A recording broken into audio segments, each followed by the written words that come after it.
Vocal percussion on a whole nother level, coming from my mind. From one phase to another, we start off with the final film in the Iron Man trilogy. So, how well did I like this film? Let's find out.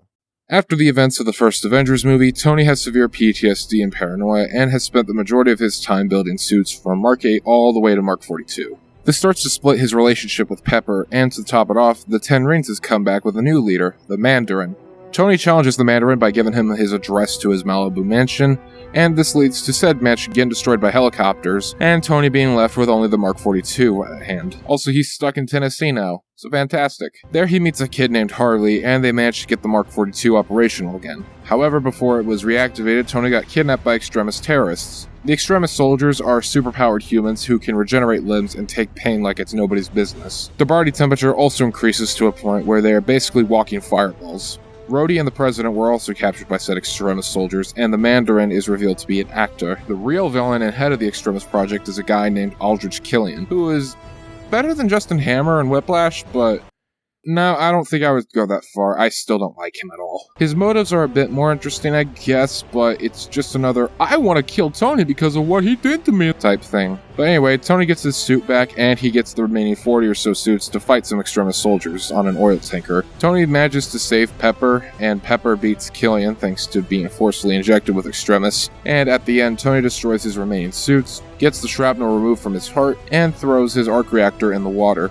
proving that he is Iron Man without the suit. That whole ending bit is contradicted by Age of Ultron, but shh, we're not there yet. I don't want to suffer yet. So much like every other MCU film, let's talk about the action in this film.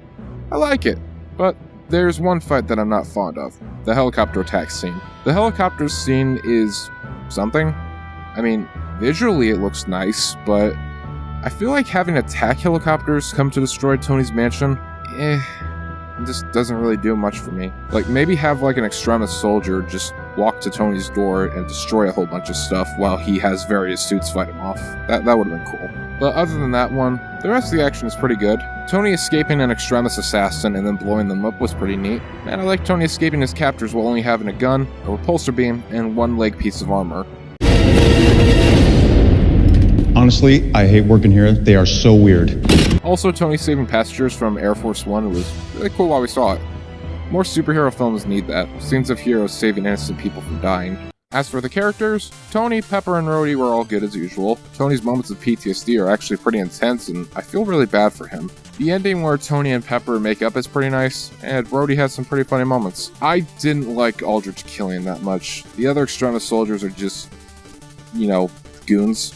And Aldrich is just another rich guy who hates Tony because of something he did to him. Like, Aldrich Killian had a decent concept, I guess, but I just don't like him. The actor does an okay job, though, I will say. I think my personal favorite character here, aside from Tony, is Trevor, aka the fake Mandarin. We don't see much of him, but I find him really entertaining. Ben Kingsley just does amazing whenever he gets a role. I never thought people had been hurt. They lied to me. This is the Mandarin? I know, it's embarrassing. Alright, let's get some negatives out of the way. I find this movie to be boring up until the last 58 minutes or so. There are plenty of good moments before that, such as the suit-up scenes and the scene where Tony and Pepper talk to each other while Mark 42 stands around. But a big chunk of the movie is very uninteresting, mainly when we get to Tennessee. And for the last negative, the film just feels like filler. Nothing here is really mentioned afterwards, except for the Iron Patriot suit being used in Endgame, and Tony continues to make new Iron Man suits anyways. It's kind of sad because this film has some potential to affect the MCU, mainly with the extremist soldiers. I don't really have much else to say. While I didn't enjoy this film as much as I wanted to, I can still see why people like it. The action is good and the film really starts picking up near the end, but overall, this film's a 5 out of 10. See you next time for Thor: The Dark World. Okay, hold up, wait a minute, all good, just a week ago. Crew at my house, and we party every weekend. So on the radio, that's my favorite song. Make me bounce around like I don't know, like I won't be here long.